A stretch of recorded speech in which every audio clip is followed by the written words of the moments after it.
तो जैसे कि डियर स्टूडेंट्स आप सबको पता है कि कल हमने यूनिट नंबर 4 बायोस्टैटिस्टिक्स का स्टार्ट किया था, जिसमें हमने नॉर्मल डिस्ट्रीब्यूशन कर्व के बारे में काफ़ी डिटेल के साथ बात की थी और हमने उसको काफ़ी डिटेल के साथ डिस्कस किया था। और उसके जो इम्पोर्टेंट फंक्शन है वो भी मैंने आप स्टूडेंट्स के साथ काफ़ी डिटेल के साथ शेयर किए थे, और साथ में मैंने आपको ये भी बताया था कि आपका जो नॉर्मल कर्व डिस्ट्रीब्यूशन है ये दो चीज़ों पर डिपेंड करता है। और वो दो चीज़ें कौन सी है आप सबको याद होनी चाहिए। एक आपकी म्यू आती है, ठीक है, नॉर्मल कर्व की, और दूसरा जो है आपकी स्टैंडर्ड डिविएशन। तो ये दो चीज़ें जो है ये बहुत ज़्यादा आपकी जो नॉर्मल कर्व डिस्ट्रीब्यूशन है उस पर डिपेंड करती है। म्यू के हवाले से मैंने आपको बताया था कि म्यू जो है ये बेसिकली आपका जो नॉर्मल कर्व डिस्ट्रीब्यूशन ग्राफ होता है उसका जो मिड पॉइंट होता है उसको क्या करता है, रिप्रेजेंट करता है, ठीक है। इसी तरह से इस मिड पॉइंट के ज़रिए जो है हम म्यू मतलब मीन, इसके अलावा मीडियन, इसके अलावा मोड, इन तीनों चीज़ों को हम क्या कर सकते हैं, मैयर कर सकते हैं, रिप्रेजेंट कर सकते हैं। इसके अलावा स्टैंडर्ड डिविएशन के हवाले से मैंने आपको ये बताया था कि अगर आपके पास सिग्मा की वैल्यू ज़्यादा हो, ठीक है, तो इसका मतलब ये है कि आपके साथ जो कर्व बनेगा तो वो ज़्यादा क्या होगा, डिस्पर्स होगा, ज़्यादा फैलेगा। अगर आपके पास स्टैंडर्ड डिविएशन की वैल्यू कम आती है, ठीक है, तो इसका मतलब ये है कि कर्व जो है वो फिर ज़्यादा फैलेगा नहीं बल्कि कॉन्ट्रैक्ट होगा। इस तरह से आपको कुछ कर्व जो है वो फिर देखने को मिलेगा। तो ये वो इम्पोर्टेंट बातें हैं जो कि मैंने आपको कल काफ़ी डिटेल के साथ बताई थी। इसके अलावा मैंने आपको ये भी बताया था कि आपका जो area under the normal curve आता है तो इस ये टोटल किसके बराबर है, ये टोटल 1 के बराबर है, ठीक है। ये बात भी आप लोगों को याद होनी चाहिए। इसके अलावा मैंने आपको कहा था कि जो मिड पॉइंट है, मिड पॉइंट के दोनों साइड जो है बराबर है 0.5 और 0.5 के बराबर होते हैं, ठीक है, दोनों साइड। राइट साइड भी 0.5 के बराबर होता है, लेफ्ट साइड भी 0.5 के बराबर होता है। इसके अलावा मैंने आपको ये भी कहा था कि आपका जो नॉर्मल कर्व डिस्ट्रीब्यूशन है ये बेसिकली 3 स्टैंडर्ड पर मुश्तमिल होता है, जिसमें जो फर्स्ट स्टैंडर्ड है वो आपकी कितने के बराबर होता है, वो आपके 68% का उसके बराबर होता है, ठीक है। इसी तरह से जो सेकंड स्टैंडर्ड डिविएशन है, फर्स्ट स्टैंडर्ड डिविएशन आपके कितने का बराबर होता है, 68% का बराबर होता है, ठीक है। इसी तरह से जो सेकंड स्टैंडर्ड डिविएशन है वो आपके 95% का बराबर है, ठीक है। इसी तरह से जो थर्ड स्टैंडर्ड डिविएशन है वो आपके 99.7 के बराबर है, ठीक है। तो ये वैल्यूज़ बहुत इम्पोर्टेंट वैल्यूज़ है और आपके एग्ज़ाम्स में यही वैल्यू आएंगे। आप लोगों को ये याद होने चाहिए। और जितने भी मैंने आपको स्टैंडर्ड नॉर्मल कर्व डिस्ट्रीब्यूशन के हवाले से जितने भी प्रॉपर्टीज़ आप स्टूडेंट्स के साथ शेयर किए थे, तो ये सारी चीज़ें जो है आपको याद होनी चाहिए, ठीक है। यहाँ तक कि ये एमसीक्यूज भी आ सकता है, आपसे पूछ सकते हैं कि जो नॉर्मल कर्व डिस्ट्रीब्यूशन है इसका शेप कॉमनली कैसा होता है, तो ये आपके साथ बेल शेप फॉर्म में मौजूद होता है। किस शेप में, बेल शेप फॉर्म में ये आपके साथ क्या होता है, मौजूद होता है। तो ये इम्पोर्टेंट पॉइंट है एग्जामिनेशन के हवाले से, सो आपको ये याद होने चाहिए। आज के लेक्चर की शुरुआत जो है हम स्टैंडर्ड नॉर्मल कर्व डिस्ट्रीब्यूशन से करेंगे और स्टैंडर्ड नॉर्मल कर्व को डिस्कस करेंगे, जिसमें हम जी स्कोर के हवाले से भी बात करेंगे। जी स्कोर को हम क्या करेंगे, डिस्कस करेंगे, ठीक है। अच्छा जी, मैं अच्छा जी, यहाँ से हम अपने लेक्चर की शुरुआत करेंगे। So the standard normal curve किसे कहते हैं। स्टैंडर्ड नॉर्मल कर्व को आप जी कर्व भी कह सकते हैं या जी नॉर्मल कर्व भी इसको कह सकते हैं, ठीक है। Tell us how many standard deviation there are between Tell us how many standards are there in between the selected score and the mu. Standard normal curve distribution क्या है। स्टैंडर्ड नॉर्मल कर्व या जो जी score है ये असल में एक ऐसा पैरामीटर है, ये एक ऐसी मेजरमेंट होती है जो कि बेसिकली इसके ज़रिए आप क्या कर सकते हैं, इसके ज़रिए जो है आप मालूम कर सकते हैं मीन, मतलब मीन जो है, और इसके अलावा आपके पास जो दूसरे एक्स वैल्यूज़ होते हैं, तो मीन और इस एक्स वैल्यू के दरमियान क्या रिलेशनशिप है, तो इस रिलेशनशिप को आप जी स्कोर या स्टैंडर्ड नॉर्मल कर्व डिस्ट्रीब्यूशन के ज़रिए आसानी से मालूम कर सकते हैं। और बेसिकली जो स्टैंडर्ड नॉर्मल कर्व डिस्ट्रीब्यूशन है, इसको हम इसी मकसद के लिए हम क्या करते हैं, यूज़ करते हैं, ताकि हम मालूम कर सके कि हमारे साथ जो मीन है और मीन से आगे पीछे जो वैल्यूज़ आई हुई है, तो मीन और जो हमारे पास एक्स की वैल्यू आई हुई है, तो इन दोनों के दरमियान क्या रिलेशनशिप है, ठीक है, ये दोनों जो है कितना एक दूसरे के साथ क्लोजली एसोसिएट करते हैं, क्लोजली इनका रिलेशनशिप है। तो इस रिलेशनशिप को मालूम करने के लिए हम स्टैंडर्ड नॉर्मल कर्व को यूज़ करते हैं, या जी स्कोर जो है इसको हम क्या करते हैं, यूज़ करते हैं। तो आपके पास ये डिफिनीशन है स्टैंडर्ड नॉर्मल कर्व या जी स्कोर का, कि इसके ज़रिए हम क्या करते हैं, इसके ज़रिए हम मालूम करते हैं कि मीन और जी स्कोर, मतलब मीन और जो एक्स की वैल्यू है, इन दोनों के दरमियान कितनी डिफरेंस है, ठीक है, स्टैंडर्ड डिविएशन से मुराद कितनी डिफरेंस जो है ये आई हुई है, ठीक है, और इस डिफरेंस का जो है मीन और एक्स वैल्यू, मतलब इंडिविजुअल वैल्यू के दरमियान क्या रिलेशनशिप है, तो इसको मालूम करने के लिए हम स्टैंडर्ड नॉर्मल कर्व को यूज़ करते हैं। सही है, समझ आ रही है?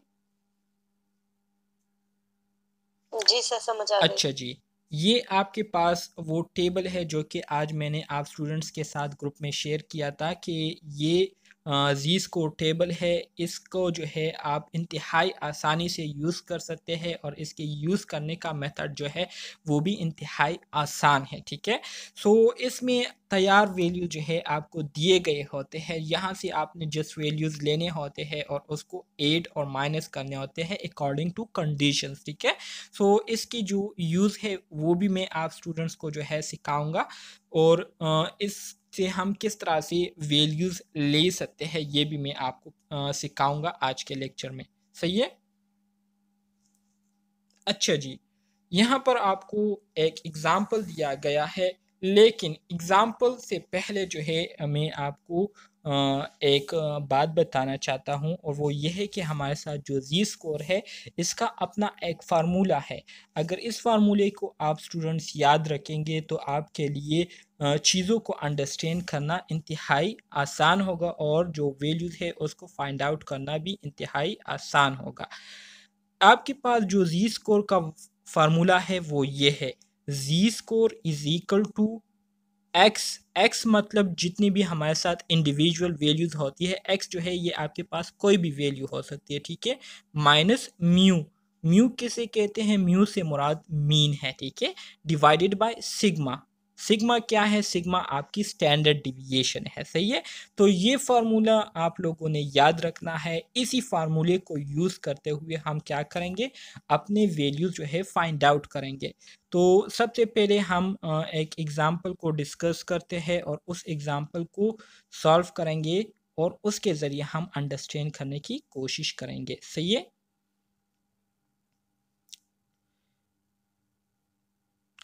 अच्छा जी, एग्ज़ाम्पल आपको दिया गया है, एग्ज़ाम्पल में कहते हैं कि for example, what's the probability of getting a math seed score of 575 or less? Mu is 500 and standard deviation is 50, ठीक है, म्यू आपके पास क्या है, 500 है, और स्टैंडर्ड डिविएशन आपके पास 50 है। लेकिन इस एमसीक्यूज को समझे, इस एग्जाम्पल को समझे, इस एग्जाम्पल में आपको कहते हैं कि कितने चांसेस है, प्रोबेबिलिटी से मुराद ये है कि what's the probability of getting a math set score of 575 और लेस। कहते हैं कि हमारे पास जो एवरेज स्कोर है वो 500 है, लेकिन कितने परसेंट हमारे पास चांसेस है कि कुछ स्टूडेंट जो है उनके मार्क्स जो है वो मैथ्स का जो टेस्ट था, जो सेट्स टेस्ट था, उसके जो मार्क्स है कुछ स्टूडेंट्स के जो है 575 आ जाए या इससे थोड़े कम आ जाए, तो कितने परसेंट जो है चांसेस है कि मार्क्स जो है 575 आ जाए या इससे कम आ जाए। तो इसको हम क्या करेंगे, इसको हम फाइंड आउट करेंगे। सो सबसे पहले हम क्या करेंगे, यहाँ पर एक रफ पेज ले लेते हैं। अच्छा जी,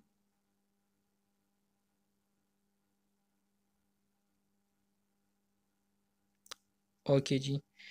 सो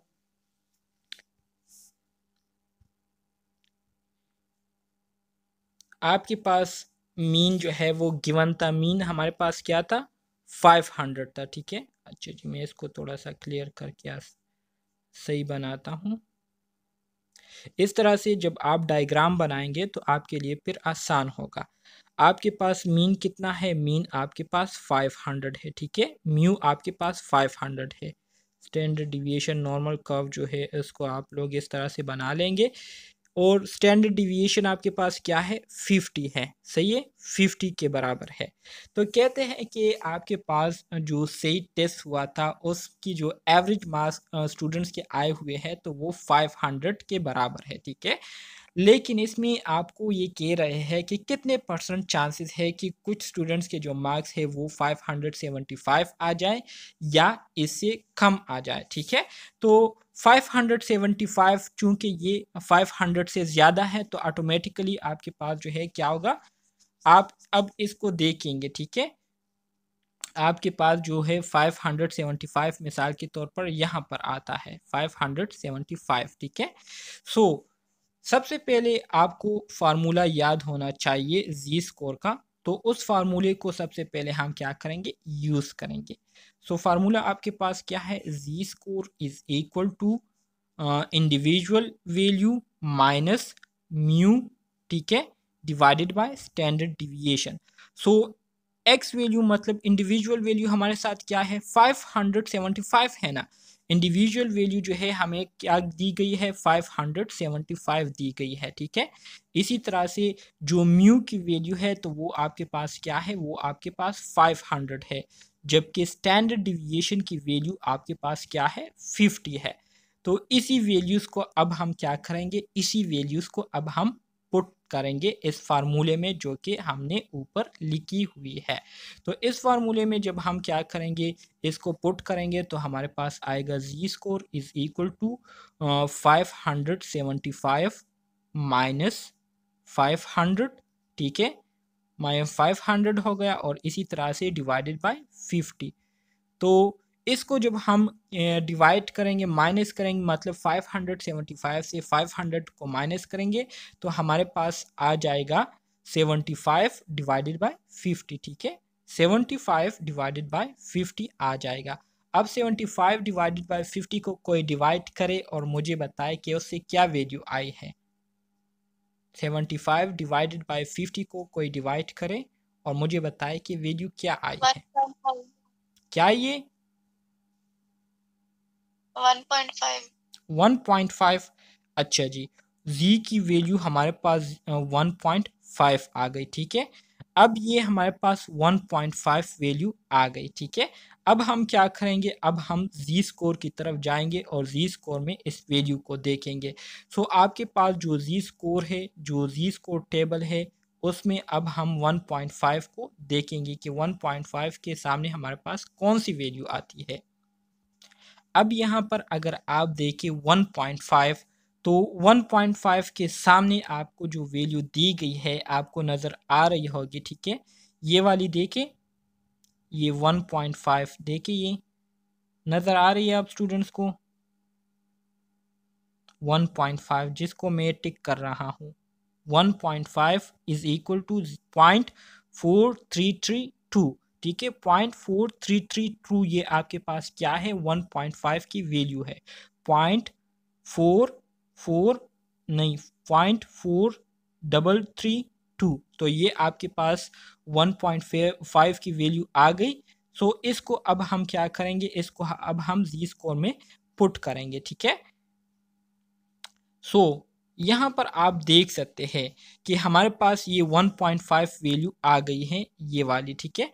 1.5 वैल्यू आ गई। जब इसको हमने जी स्कोर में देखा तो जी स्कोर में इसकी वैल्यू हमारे पास क्या आई 0.4332 आ गई। ठीक है, जो अब यहाँ पर अगर ऊपर आपको ये डायग्राम दिखाई दे रहा हो, नज़र आ रहा हो, ठीक है, तो 575 जो है ये हमारे साथ फर्स्ट स्टैंडर्ड में आता है। ठीक है, और ये हमारे साथ राइट साइड पर आ रहा है। ठीक है, जो कि 0.5 के बराबर है। ठीक है, सो अब हम क्या करेंगे, ये 1/2 जो है ये हमारे साथ 0.5 के बराबर है, तो यहाँ पर हमारे साथ जो 0.4332 आया है, तो इसके साथ हम इस 0.5 को प्लस करेंगे। ठीक है, जब इसको हम प्लस करेंगे तो हमारे पास वैल्यू आ जाएगी 0.9332। 0.9332 वैल्यू जो है ये हमारे पास आ गई। अब हम क्या करेंगे, अब हम इसको 100 पर मल्टीप्लाई करेंगे। जब 100 के साथ इसको मल्टीप्लाई करेंगे तो हमारे पास वैल्यू आ जाएगी 93.32। सो इसका मतलब यह है कि 93% जो है, 93% हमारे पास चांसेस है कि मैथ्स का जो टेस्ट हुआ था तो उसमें 93% चांसेस है कि कुछ स्टूडेंट के जो मार्क्स है वो 575 या उससे थोड़े से कम होंगे। ठीक है, तो इस तरह से आप लोगों ने जी स्कोर को यूज़ करते हुए एमसीक्यूज को क्या करना होगा, हल करना होगा।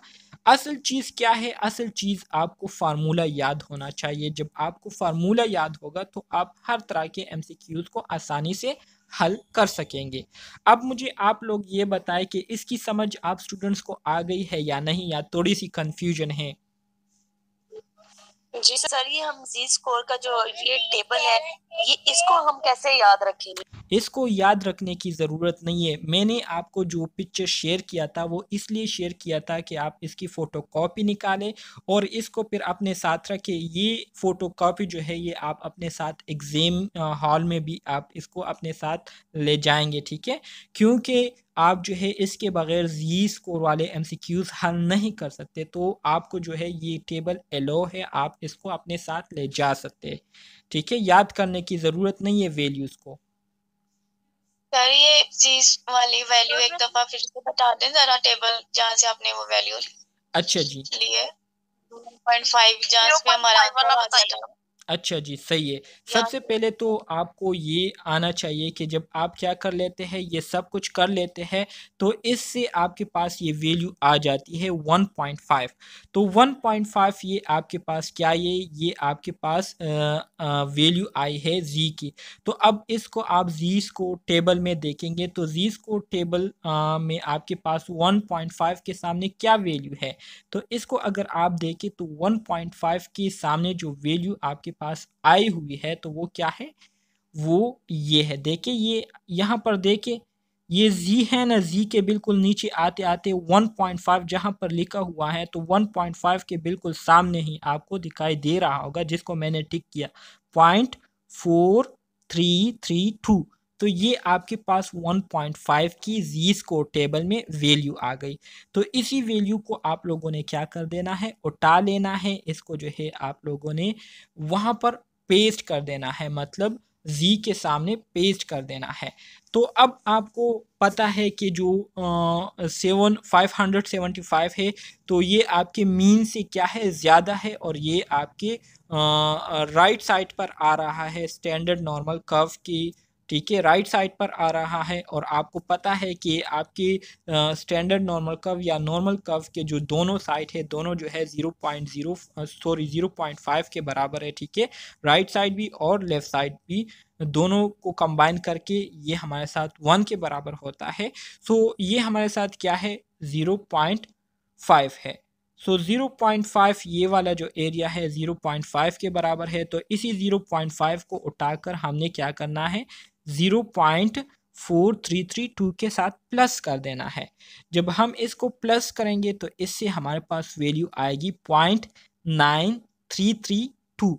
अब इसको अगर आप 100 पर मल्टीप्लाई करते हैं तो ये वैल्यू इस तरह से 93.32 या 93% भी आप सिंपली लिख सकते हैं।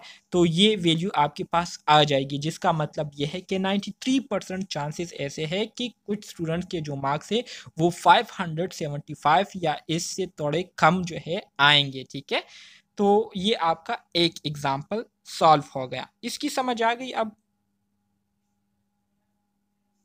कोई कंफ्यूजन है इसमें? नहीं सर। ओके जी, वेरी गुड। अब यहाँ पर हम एक दूसरा एमसीक्यूज सॉल्व करेंगे, ठीक है, और उसको भी बिल्कुल इसी तरीके से ही सॉल्व करेंगे जैसे कि हमने सॉल्व किया। अब यहाँ पर देखिए दूसरा एग्जांपल आपको दिया गया है, इसमें कहते हैं कि suppose the score in a test have a normal distribution with mean 70। अच्छा जी, अब वही एमसीक्यूज आपको दिया है लेकिन इसका जो डेटा है उसको चेंज किया गया है। कहते हैं कि एक टेस्ट है, एक टेस्ट था, ठीक है, जिसका नॉर्मल डिस्ट्रीब्यूशन में जो मीन वैल्यू आई है वो 70 है, मतलब म्यू जो है 70 है और स्टैंडर्ड डिविएशन वो 5 है। Assume the student need to get at least 60% in the test to pass the score. कहते हैं कि स्टूडेंट को वो टेस्ट पास करने के लिए ज़्यादा से ज़्यादा या कम से कम 60 मार्क्स जो है वो हर हाल में लेने होंगे उस टेस्ट को पास करने के लिए। तो कहते हैं what percentage of the student who take this test are able to pass the course, ठीक है। तो कहते हैं कि कितने परसेंट स्टूडेंट्स ऐसे होंगे जो कि इतने मार्क्स को लेने में कामयाब होंगे और टेस्ट को वो पास कर सकेंगे, ठीक है। तो अब हम परसेंटेज के ज़रिए क्या करेंगे, मालूम करेंगे। सो यहाँ पर आप लोगों ने असल चीज़ डेटा को किस तरह से फाइंड आउट करना है और इससे आपने डेटा किस तरह से निकालना है, तो ये समझने वाली चीज़ है, ठीक है। आपको इसी तरह के सिनेरियो दिए गए होंगे, इससे आप लोगों ने अपने मतलब की चीज़ निकालनी है। सबसे पहले आप जब इसको पढ़ेंगे तो आपके पास वर्ड मीन आएगा या एवरेज आएगा। तो मीन या एवरेज जब आएगा तो आप लोगों ने समझ जाना है कि म्यू की बात हो रही है। तो म्यू की वैल्यू यहाँ पर आपके पास क्या है, म्यू की वैल्यू यहाँ पर आपके पास 70 है, ठीक है। इसी तरह से स्टैंडर्ड डिविएशन या सिग्मा ऑलरेडी आपको दिया गया होगा जो कि किसके बराबर है, जो कि 5 के बराबर है, ठीक है, 5 के बराबर है। और इसी तरह से जो x की वैल्यू है वो आपको दी गई है क्या, 60। इंडिविजुअल वैल्यू आपको दी गई है 60। तो आपके पास x की वैल्यू भी आ गई, म्यू की वैल्यू भी आ गई और इसी तरह से स्टैंडर्ड डिविएशन की वैल्यू भी आ गई। बना बनाया एमसीक्यू जो है आपको दिया गया है, इसमें आप लोगों को किसी किस्म की मैथ्स जो है वो करने की ज़रूरत नहीं है, बस जस्ट आप लोगों ने एक्टिवली एमसीक्यूज़ को पढ़ना होगा और उससे जो है अपनी जो ज़रूरत की चीज़ें हैं वो निकालनी होगी, ठीक है। तो जी की जो फार्मूला है वो आपको याद होना चाहिए कि एक्स, ठीक है, x minus mu divided by standard deviation. So x की जगह आप लोगों ने 60 को पुट कर देना है, म्यू की जगह जो है आप लोगों ने 70 को पुट कर देना है और स्टैंडर्ड डिविएशन की जगह आप लोगों ने 5 को पुट कर देना है, ठीक है। जब आप इसको पुट करेंगे तो इससे आपके पास वैल्यू आएंगी और उसको अब हम आगे देखेंगे। तो यहाँ पर आपके पास आप देख सकते हैं फार्मूला ऑलरेडी दिया गया है। ये फार्मूला जो है हर हाल में आप लोगों ने याद रखना होगा। अगर आपको फार्मूला याद ना हो तो चाहे आप कितने भी एक्सपर्ट क्यों ना हो बायोस्टैटिस्टिक्स में, आप फिर एमसीक्यूज़ को सॉल्व नहीं कर सकेंगे, ठीक है। सो अपनी आसानी के लिए हम क्या करेंगे, अपनी आसानी के लिए हम एक नॉर्मल कर्व बना लेंगे ताकि आप लोगों को और मुझे आसानी हो, सही है। सो ये हम एक नॉर्मल कर्व बना रहे हैं, थोड़ा सा छोटा बना रहे हैं स्पेस की कमी की वजह से। सो आपके पास म्यू किसके बराबर है, म्यू जो है आपके पास 70 है, ठीक है। आपको क्या एमसीक्यूज़ में कहा गया है, एमसीक्यूज़ में कहा गया है कि कितने परसेंट स्टूडेंट जो है 60 मार्क्स लेने में कामयाब हो जाएंगे। तो 60 जो है 70 से नीचे आता है, 70 से कम वैल्यू है, तो इसलिए आप लोगों ने इसको लेफ़्ट साइड पर लिख देना है, ठीक है। मतलब ये पॉजिटिव है और ये नेगेटिव है। नेगेटिव का मतलब 70 से अगर कम वैल्यू हो उसको हम 70 के पीछे लिखेंगे, अगर 70 से ज़्यादा वैल्यू हो, नंबर हो, तो उसको हम 70 के आगे लिखेंगे, ठीक है। सो अब यहाँ पर हम क्या करेंगे, यहाँ पर अब हम 60 वैल्यू लिखेंगे, ठीक है। 60 वैल्यू हमने लिख दी है। सो फार्मूला ऑलरेडी आपको याद है, स्टैंडर्ड डिविएशन जो है आपके पास क्या है, स्टैंडर्ड डिविएशन बराबर है 5 के। सो फार्मूला ऑलरेडी दिया गया है, तो जब हम फार्मूले में पुटिंग करेंगे इस वैल्यू को, तो एक्स की जगह हमने 60 लिख दिया, माइनस म्यू की जगह हमने 70 लिख दिया, ठीक है। तो तो 60 से जब हम 70 को माइनस करेंगे तो ये -10 आएगा और -10 डिवाइडेड बाय 5 तो आपके पास आ जाएगा -2। तो यहाँ पर आप लोग देख सकते हैं -2 दिया गया है। अब हम क्या करेंगे, अब हम इसी -2 को जी स्कोर टेबल में देखेंगे। जी स्कोर की जो लिमिटेशन है वो +1 से लेकर मतलब +3 से लेकर -3 तक है, ठीक है। +3 से लेकर -3 तक इसकी वैल्यू है। इससे आगे जो वैल्यू आएंगी तो उसको फिर हम आउटलियर कंसीडर करेंगे, जैसे कि मैंने आपको यूनिट नंबर 3 में डिटेल के साथ बताया था। सो अब हम क्या करेंगे, अब हम -2 को जी स्कोर टेबल में देखेंगे। तो जी स्कोर टेबल में जब हम देखेंगे, यहाँ पर मैं आपको जी स्कोर टेबल निकाल के देता हूँ। अच्छा जी, ये आप लोग देख सकते हैं हमारे साथ क्या था, -2 था। तो -2 ये सिर्फ आपको डायरेक्शन दी गई है कि लेफ़्ट साइड पर होगी, ठीक है। तो हम यहाँ पर आ जाएंगे 2 की तरफ। 2 वैल्यू हमारे पास आई थी, तो 2 आप लोग देख सकते हैं ये वाली आपके सामने है, ठीक है, जिसको मैंने रेड लाइन से सर्कल किया। तो ये 2 और 2 के सामने क्या वैल्यू है, 2 के सामने आपके पास वैल्यू आती है 0.4772। 0.4772 ये आपके पास 2 की वैल्यू है जी स्कोर टेबल में, ठीक है। तो इसको अब हम क्या करेंगे, इसको अब हम पुट करेंगे। तो जैसे कि मैंने आपको बताया कि 2 की जो वैल्यू है वो हमारे पास आ गई है जी स्कोर टेबल में 0.4772। तो 0.4772 है और इसीलिए ये आपके पास जो है फर्स्ट स्टैंडर्ड डिविएशन में आती है, ठीक है। मतलब यहाँ पर आती है 60, ठीक है। और इसकी अगर हम स्टैंडर्ड डिविएशन देखें, ठीक है, तो ये हमारे साथ फर्स्ट स्टैंडर्ड डिविएशन है। और आपको पता है कि मिड के दोनों साइड जो है वो 0.5 के बराबर है। तो इस 0.5 को हम क्या करेंगे, इस 0.5 को 8 करेंगे हम 0.4772 के साथ।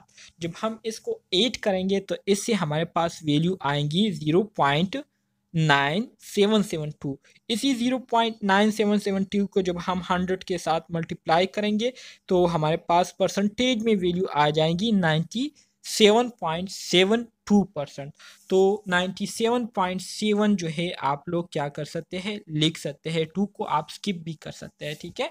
तो इसका मतलब यह है कि 97.7% स्टूडेंट जो है उनके मार्क्स क्या आएंगे, उनके मार्क्स 60 में आएंगे, ठीक है, 60 में आएंगे और उन्होंने क्या किया होगा, टेस्ट को पास किया होगा। सो 97.7% स्टूडेंट ने जो है 60% मार्क्स जो है लिए हुए हैं और टेस्ट को उन्होंने क्या किया हुआ है, क्लियर किया हुआ है, पास किया हुआ है।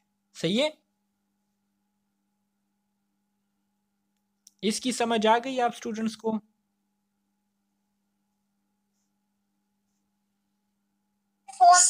सर ये जब हम लेफ्ट साइड पे आते हैं तो यहाँ पे माइनस वैल्यूज नहीं हो जाती, जैसे राइट साइड पे 0.5 प्लस है और लेफ्ट साइड पे -0.5 है, तो इसमें हमने प्लस क्यों किया, माइनस नहीं करेंगे? देखिए माइनस प्लस मैंने आपको स्टार्ट में भी बताया था कि जो माइनस प्लस है इस लोगों में इसमें आप लोगों ने कंफ्यूज नहीं होना। और ये जो है सिर्फ आपको लोकेशन बता रही है। तो जैसे कि एक स्टूडेंट ने क्वेश्चन किया कि सर ये माइनस आया हुआ है तो हम इसको माइनस क्यों नहीं करेंगे। तो हमारे पास जो वैल्यू है वो -2 आई थी। -2 का मतलब ये नहीं है कि इसको हम माइनस करेंगे। -2 का मतलब ये है कि हमारे पास जो वैल्यू थी, ठीक है, जिसमें हमारे पास एवरेज क्या थी, एवरेज 70 थी, मतलब मीन 70 था और जो एक्स की वैल्यू थी वो 60 थी, ठीक है। सो 60 जो है ये 70 से क्या है, कम है, इसलिए ये आपके पास लेफ्ट साइड पर आएगा, ठीक है। और आपको पता है कि हमारे साथ जो नॉर्मल का टोटल 1 के बराबर है और दोनों साइड जो है 0.5 के बराबर है, ठीक है। तो 60 फर्स्ट स्टैंडर्ड में आता है, ठीक है। तो इसका मतलब ये है कि इस 0.5 को हम क्या करेंगे, उस पॉइंट मतलब 0.7332 के साथ प्लस करेंगे, ठीक है। और बाकी माइनस और प्लस का कोई मतलब नहीं है। माइनस प्लस जो है सिर्फ आपको लोकेशन बताती है कि अगर प्लस हो तो राइट साइड पर आएगी वैल्यू, अगर माइनस है तो लेफ्ट साइड पर होगी हमारे पास वैल्यू, ठीक है। तो ये आपके पास ये प्लस माइनस का कंसेप्ट है। तो इसमें आप लोगों ने जो है बिल्कुल कंफ्यूज नहीं होना है और किसी किस्म की जो है आप लोगों ने इसमें कंफ्यूजन नहीं लेनी है, ठीक है। उसको डिस्कस करेंगे तो उसमें एक ऐसी सिचुएशन है जिसमें हम 0.5 को माइनस करते हैं। तो उस सिचुएशन को अब हम डिस्कस करेंगे और उसमें जानने की कोशिश करेंगे कि ये माइनस क्यों किया गया है, ठीक है। सो इसकी समझ आप स्टूडेंट्स को आ गई इस दूसरे एग्जाम्पल की? जी सर, आ गई इसमें। अच्छा जी। तो तो सर इस सर मैंने क्लास थोड़ी लेट ज्वाइन की थी, तो सर मुझे सिर्फ ये पूछना है, बाकी मैं लेक्चर बाद में सुन लूंगी कि सर ये जो आपने टेबल बताया है, तो ये पेपर में तो हमें टेबल वो नहीं देंगे ना एक किस्म का, तो ये अगर हमारे पास टेबल नहीं होगा तो ये वाली वैल्यू हम कैसे लेंगे? टेबल क्यों नहीं होगा आपके पास? आप लोगों को टेबल अलाउ होंगे, ठीक है। कैलकुलेटर अलाउ होगा, आप अपने साथ टेबल भी ले जा सकते हैं, कैलकुलेटर भी ले जा सकते हैं।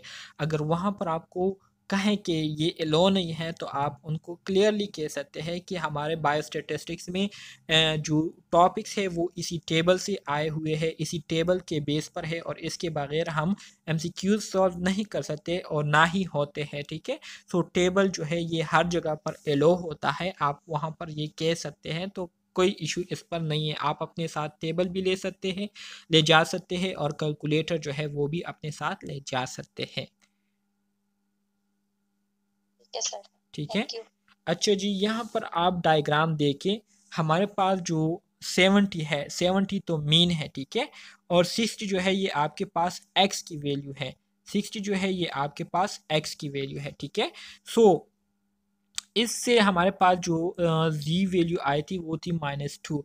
-2 की जब हमने जी टेबल में वैल्यू देखी तो वो हमारे पास आ गई 0.4772, 0.4772 आई। और इसी तरह से जो राइट साइड है वो हमारे साथ क्या है, 0.5 के बराबर है, ठीक है। सो हम क्या करेंगे, हम 8 करेंगे इसको, वी 8 0.4772 एंड 0.5। तो इसको जब हम 8 करेंगे, ठीक है, तो हमारे पास क्या आ जाएगी, 0.9772 आ जाएगी। इसको जब हम 100 के साथ मल्टीप्लाई करेंगे तो इससे हमारे पास जो वैल्यू आएगी वो 97.7% आएगी।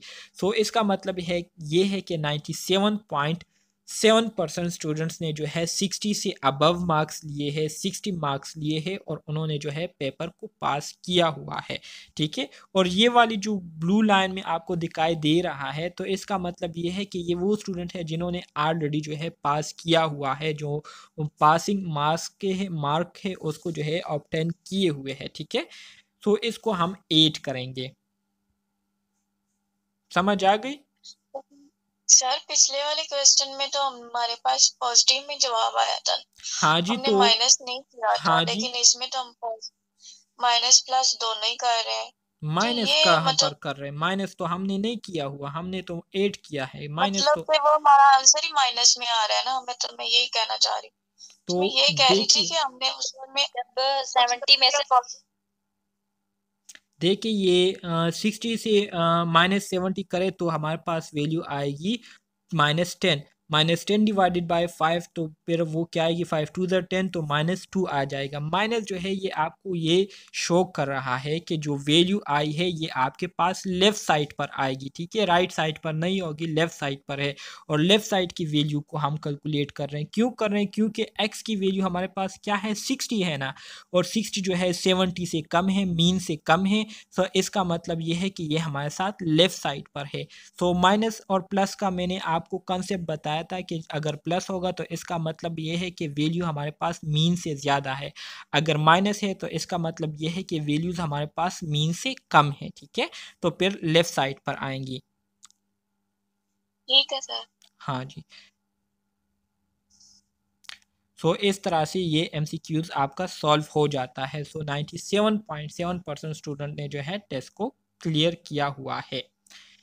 इसी तरह से अगर अब आप इस दूसरे एग्जाम्पल को देखें तो इस दूसरे एग्जाम्पल में कहते हैं कि what percentage of the students who take this test are able to pass the course with a score of at least 65%।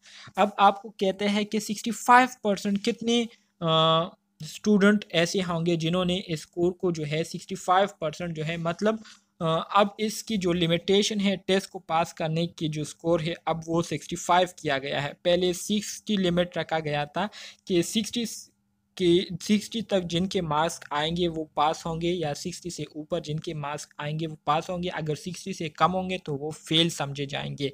अब 60 के बजाय 65 जो है उन्होंने वैल्यू जो है वो मेंशन की है कि पास होने के लिए 65% मार्क्स लेने बहुत ज़्यादा ज़रूरी है। ठीक है, सो वही चीज़ है, वही मेथड है। आप लोगों को फार्मूला याद होना चाहिए। आप लोग क्या करेंगे, आप लोग इस फार्मूले में पुटिंग करेंगे जो कि ऑलरेडी आपको दिया गया है। ठीक है, ये वाला ऑलरेडी आप लोगों को क्या किया है, दिया गया है। सो एक्स की वैल्यू आपके पास क्या है, एक्स की वैल्यू अब आपके पास 65 हो जाएगी। पहले 60 थी, अब 65 हो जाएगी। ठीक है, और म्यू जो है आपके पास क्या है, म्यू आपके पास ऑलरेडी 70 है, तो 65 माइनस 70। ठीक है, तो इससे आपके पास वैल्यू आएगी क्या, -5 आएगी, -5 वैल्यू आपके पास आएगी। ठीक है, -5 वैल्यू आपके पास आएगी, और -5 को जब आप 5 पर डिवाइड करेंगे तो इससे आपके पास -5 डिवाइडेड बाय 5, तो इससे आपके पास आएगा 5 1 ज़र 5, तो -1 आ जाएगा। तो अब इस 1 की वैल्यू हम क्या करेंगे, इस 1 की वैल्यू अब हम जीस को टेबल में देखेंगे। ठीक है, तो वहाँ यहाँ पर अगर आप देखें -1 या 1 की वैल्यू, माइनस को छोड़े आप सिर्फ 1 की वैल्यू देखें। 1 की वैल्यू अगर आप लोग देखें तो आपको क्लियरली दिखाई दे रहा होगा, यहाँ पर नीचे आ जाए, ये आप देख सकते हैं ये वाला। ठीक है, जिसको मैंने मार्क किया 1 है। ठीक है, 1 है तो 1 की वैल्यू क्या है, 0.3413। 0.3413 को आप अपने साथ याद रखें। इसको अब हम आगे वहाँ पर चेक करेंगे। अच्छा जी, तो यहाँ पर हमारे पास वैल्यू क्या थी, 0.3413। अच्छा जी, 0.3413। सो यहाँ पर आप देख सकते हैं हमने सब कैलकुलेशन की, जीस को टेबल से लिया, ये आपके पास नॉर्मल कर्व डिस्ट्रीब्यूशन है। ठीक है, सो मीन आपके पास 70 थी, और जो वैल्यू आपको दी गई थी एक्स की वो क्या थी, 65 थी। ठीक है, सो यहाँ पर आप क्या करेंगे, यहाँ पर आपके पास आपको पता है कि हमारे साथ दोनों, मतलब ये राइट साइड जो है 0.5 के बराबर है, जबकि लेफ्ट साइड जो है इसकी वैल्यू हमारे पास क्या है, ये -1 है, तो इसकी वैल्यू हमारे पास 0.3413 आई है। ठीक है, सो अब हम क्या करेंगे, अब हम यहाँ पर ऊपर देखें 10 एडिंग 0.5, तो इसी 0.5 को हम क्या करेंगे, दोबारा 8 करेंगे 0.3413 के साथ, तो इससे आ जाएगा 0.8413। सो इसको जब 100 से मल्टीप्लाई करेंगे तो 84% आ जाएगा। तो इसका मतलब ये है कि 84% स्टूडेंट ऐसे हैं जिनके मार्क्स जो है 65% या इससे ज़्यादा आए हुए हैं। तो ये आपका आंसर हो जाएगा। ठीक है, समझ नहीं आई, इसमें मुश्किल वाली कोई बात नहीं है, सिर्फ जैसे कि मैंने आपको कहा कि आपको मैंने एक बात ये पूछनी थी कि हमें वो मतलब सवाल में पूछेंगे हमसे नॉर्मल डिस्ट्रीब्यूशन कर्व और ये स्टैंडर्ड नॉर्मल कर्व में, इसमें कोई डिफरेंस भी ये लोग पूछेंगे या हम लोग इसको एक ही चीज कंसीडर करेंगे? देखिए, जो नॉर्मल डिस्ट्रीब्यूशन कर्व है, ठीक है, उसमें सिर्फ आपको डिस्पर्जन के बारे में आप जो थे बात कर रहे थे कि हमारे पास जो कर्व है वो कितना डिस्पर्स होता है, ज़्यादा डिस्पर्स हुआ है या कम डिस्पर्स हुआ है, उसमें सिर्फ हम मीन और जो स्टैंडर्ड डिविएशन है उसके बारे में हम बात कर रहे थे। ठीक है, लेकिन यहाँ पर हम जो मीन है और मीन के साथ साथ जो हमारे पास इंडिविजुअल, सर इसमें स्टैंडर्ड डेविएशन है। जी देखिए, इसमें हम स्टैंडर्ड नॉर्मल कर्व में असल में मीन और जो इंडिविजुअल वैल्यू होती है, ठीक है, मतलब यहाँ पर जो 1 आया है तो इस 1 और इसके अलावा मीन के दरमियान क्या रिलेशनशिप है, ठीक है, क्या डिफरेंस है, कितना डिफरेंस आया हुआ है। तो उस डिफरेंस को मालूम करने के लिए हम स्टैंडर्ड डिविएशन मतलब स्टैंडर्ड नॉर्मल डिस्ट्रीब्यूशन को यूज़ करते हैं, ठीक है। जबकि जो नॉर्मल डिस्ट्रीब्यूशन कर्व थी तो उसमें हम सिर्फ क्या करते थे, उसमें हम सिर्फ अपना डेटा जो है हमें दिया गया होता था, तो उस डेटा के बेस पर हम अपनी जो नॉर्मल कर्व है उसको देखते थे कि हमारे पास जो डेटा आया हुआ है ये कितना डिस्पर्स हुआ है, फर्स्ट स्टैंडर्ड में है, सेकंड स्टैंडर्ड में है या थर्ड स्टैंडर्ड में है। तो वो वहाँ पर हम ज़्यादातर क्या करते थे, डिस्कस करते थे। ठीक है सर। ओके जी। तो ये अच्छा जी, एक दूसरी स्टूडेंट थी वो भी कह रही थी कि मुझे समझ नहीं आए, तो आपको किस चीज़ की समझ नहीं आई है हाजरा? सिर्फ ये काम किया है कि उसी डेटा को लेकर उसकी जो इंडिविजुअल वैल्यू है मतलब जो एक्स की वैल्यू है उसको चेंज